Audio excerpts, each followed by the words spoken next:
بڑی دشوار منزلیں ہیں. اب میری بھی استاد تباہ ہے کہ میں نے یہ مضمون اٹھا لیا کہ آزادی اور غلامی سمجھاؤ. مولانا کائنات امیر المومنین علی بن ابی طالب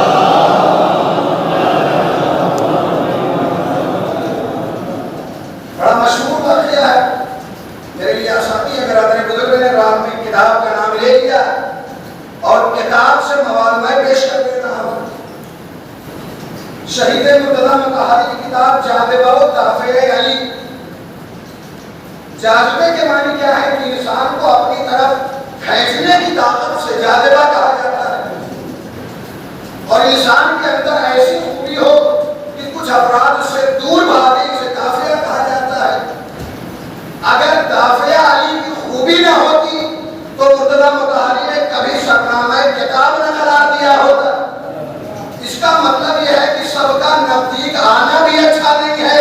کچھ افراد ہیں جنہیں دور جانا چاہیے. لہذا علی کی دو خوبیاں ہیں کہ خدا کے جو بندے ہیں وہ قریب آتے ہیں, جو شیطان کے بندے ہیں وہ دور بھاگتے ہیں.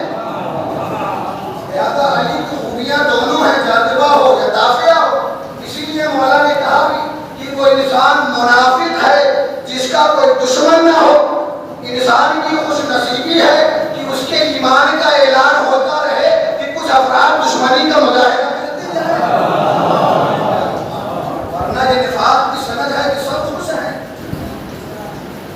مولا کا ایک چاہنے والا اسی کتاب کا واقعہ ہے جاذبہ و دافع علی. مولا کا ایک محب ہے, چاہنے والا شیعہ نہیں ہے جو کہ گنہگار ہو کے آیا ہے مولا کی بارگاہ میں. محب اور شیعہ میں فرق ہے, بہت فرق ہے. میں سب نہیں بیان کروں گا, ایک فرق بیان کروں گا. آپ نے واقعہ سنا ہے, واقعہ میں نہیں دوہراؤں گا. چھٹے امام کی بارگاہ میں ایک شخص خراسان کا جو آیا کہہ رہا مولا قیام کیجیے. ہارون مکی آئے, امام نے کہا تنور میں کود جاؤ. سوال بھی نہیں کیا کیوں کود جاؤ مولا. اس کا مطلب یہ ہے محب اور شیعہ کا خاص فرق یہ ہے کہ محب مشورہ دیتا ہوا نظر آتا ہے, شیعہ سوال بھی نہیں کرتا. کربلا میں جو شہید ہیں وہ سب کے سب شیعہ ہیں, ان میں کوئی محب نہیں ہے. جو محب تھے وہ مدینے تک مشورہ دے کے رہ گئے, کوئی کوفے تک رک گیا. جو شیعہ تھے وہ کربلا تک آئے. لہذا یہاں کوئی محب نہیں ہے. لیکن ہماری دل جمعی کے لیے یہ تاریخ کے واقعات ہیں کہ ہم اگر شیعہ نہ صحیح محب بھی ہیں تب بھی ہمارا بیڑا پار ہے. مولا کی خدمت میں یہ محب آیا, آنے کے بعد کہتا ہے کہ مولا میں نے چوری کی ہے. 3 بار اقرار کیا. مولا نے حد جاری کر دی, ہاتھ داہنے ہاتھ کی انگلیاں کاٹ دی.